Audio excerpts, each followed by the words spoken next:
Are you a gazelle or are you a lion? And let me tell you the difference between a gazelle and a lion. When the gazelle wakes up, it runs.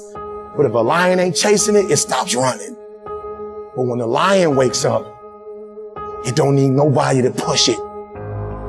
It pushes itself. Why? Because he realizes that if he does not catch that gazelle, not only him, but his family don't eat.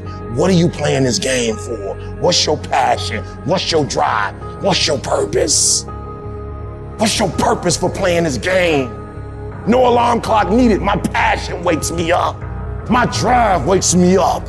My determination wakes me up. My ability to be, do, and have whatever I want, it wakes me up. What wakes you up? What drives you? Why are you playing this game? Is it just a game? Or do you eat it? Do you sleep it? Do you drink it? Have you possessed the game? When you are a lion, it does not make a difference. You realize that if your family is going to eat, that if that pack of lions is to survive, then you gotta go hunt. You a gazelle, you gonna come up short. You a gazelle, you gonna have an average experience. You a student, I need you in lion mode. You an entrepreneur, I need you in lion mode. You trying to lose weight, lion mode. You can't do nothing significant in gazelle mode. Nothing impressive happens in gazelle mode. Nothing happens in run mode, give up mode, quit mode, scared mode, fearful mode. Nothing happens. Everything happens in lion mode like I'm coming to get you.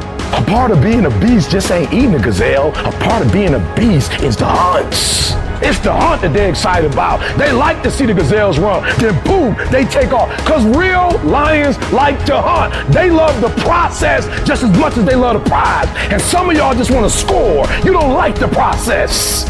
You're not in love with the process. A true hunter's goal is not the prize. A true hunter's goal is to hunt. That's what they live for. They live to hunt. They don't just live to catch it. It's the whole process. I'm like the lion. I'm not the gazelle. I don't need something external to motivate me. I find something within. When you are a true hunter, you don't go by time, you go by the gazelle. When you are a true hunter, you hunt until you get a gazelle, and you don't stop until you get one. And then you get another, and then you get another, and you get another. Keep playing the game. Keep grinding. Keep working. Look at your belief system every single day and stick with it. Don't rush the process. Trust the process. Don't rush the process. Trust the process. From this day forward, I will give 120% or nothing at all. When you want something bad, you can't count the cost, because if you count the cost and you see how much it costs, you might quit, you might give up. So you gotta go in knowing that I don't count the cost. I do as many push-ups as it takes, as many reps as it takes. I study as long as it takes. I pay whatever the price is. Why? Because if I start counting the cost, I might quit, I might give up, I might surrender. Don't count the cost. You get to a point where you don't count it. You just do whatever it takes to get whatever you want. Winners win and losers lose. And if you create a culture of losing, if you keep being a victim, if you keep letting losing happen to you, if you keep letting people do you and treat you any kind of way, it's going to become a culture. You got to give up that mediocre part of you. You got to give up this common thinking you've got. It's telling you can't do this, that you can't have this, that it's not possible for you. You got to give that up. You got to trust yourself. You got to know you came here with the stuff in you. You are a winner. You were born to win. It is your right to win. It is your right to have your dream. You don't get this stuff, you don't get these ideas unless you also have the capacity to make it happen. Use your gift and become stronger, become better, become faster, become smarter, become more productive. And you know what? You will build a life that says I told you so without having to say a fucking word.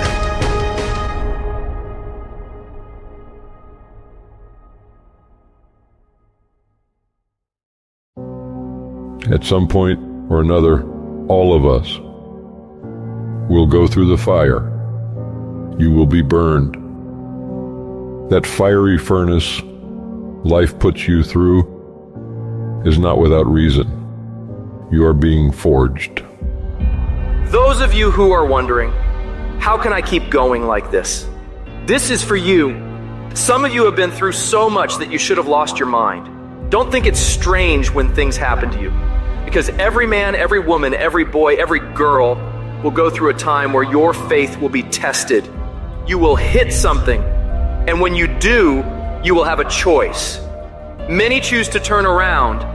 They feel a little pain and run away. But there is a small number who decide that the pain is worth the prize. These people will do whatever it takes to make it to the other side. Make no your vitamin. Get excited about the no. Why? Because every time someone says no, that brings you another step to a yes. You're getting closer. Trust me, you will win if you don't quit. Now, whatever goal you have, you're going to have some opposition. You're going to have some difficulties. You're going to have some challenges. You're going to have your inner conversation telling you you can't do it, and you're going to have people picking at you. You got to talk to yourself when you begin to think negative. I don't think I can do that, Les. You can. Why don't you just test yourself? Why don't you stretch, Les? Come on, man. When you start seeing yourself thinking something negative, stop it right quick. Stop yourself. Catch yourselves. When you find yourself getting negative with people that you have allowed to push your buttons, when you find yourself becoming negative about what's happening to you, you've got to affirm to yourself in the process, hey, no, I can make it. There's some way this can happen for me. As you start believing that you are worthy of good things supposed to happen to you, you develop a sense of entitlement. Good things supposed to happen to me. Working on yourself, watching that inner dialogue, it will determine the quality of your life. Life shrinks or expands in proportion to one's courage. So you've got to believe you can get through this. You've got to have faith, knowing that there is something greater for you in this world. Because once you commit yourself and you know your why, the how will come. Once you commit yourself, you will figure it out. You just have to begin challenging yourself, stretching yourself, because you really don't know what you can't do. When you believe with everything in you that you are destined for greatness, you will find a way. You turn a tragedy into a triumph, despair into repair, pain into gain, adversity into prosperity. People ask me, what are your greatest moments? Every single one of them's failure. That's where I got to learn who I was. That's where I got the report card to know which part was fixed, which part was broken, so I can take my effort and reapply it. See, when you invest in something and you hustle and you work for something, you got a different type of attachment to it. You're going to have a cold day in hell for somebody to try to take this from you. We live by this, we die by this. We don't surrender, we don't retreat. When you put your blood, sweat, and tears into something, it becomes a part of you. It's more than just a goal. It's an embodiment of your dedication. It's the obstacles you fought your way through. It's the long nights of, how are we going to make this work? It's the lonely hours of grinding through the dark when you can't make ends meet. Somebody told you it was over. Somebody told you just go home and die. Somebody told you you'll never be a doctor. They sent you home, you failed. They sent you home, law school. They sent you home. Never give up and never give in. Because skill can't get you past certain things. Quickness and agility can't. You gotta have mental toughness. You don't give up on me. You don't quit on me. You man up. You woman up. You get your life back. You get your family back. I need you to have mental toughness. When you come up against that thing, you gotta outlast it.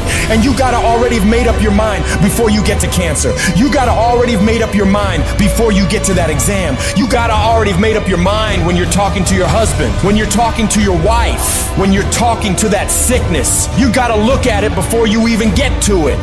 So don't you ever give up. I don't care how hard you fall on your back. Because if you can fall on your back, you can look up. And if you can look up, you can get up.